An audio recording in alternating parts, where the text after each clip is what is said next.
নমস্কার সবাইকে, কেমন আছো তোমরা? আশা করি ভালো আছো। জয় মা তারা। আবারও তোমাদেরকে নতুন একটা রেসিপি শেয়ার করতে চলেছি।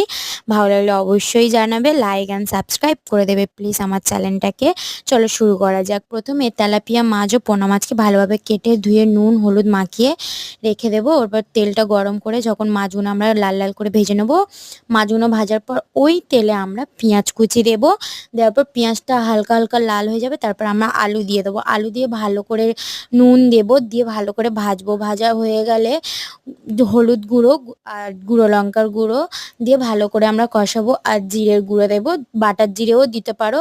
শুধুমাত্র আমি বাটতে পারিনি, আমার হাতে একটু প্রবলেম হয়েছিল বলে তাই আমি গুঁড়ো মশলাটাই দিয়েছি। তোমরা চাইলে জিরে বাটা দিতে পারো, কারণ জিরে বাটা দিলে খুবই সুন্দর খেতে হয়। তারপর আলুটা যখন সিদ্ধ হয়ে যাবে বা ফুটবে, তখন আমরা ভাজা মাছগুলো দিয়ে দেবো। ঝোলটা যখন গাঢ় হয়ে যাবে, আমরা আলুগুলো ভেঙে নামিয়ে নেবো। মাছের ঝোল ভালো লাগলে অবশ্যই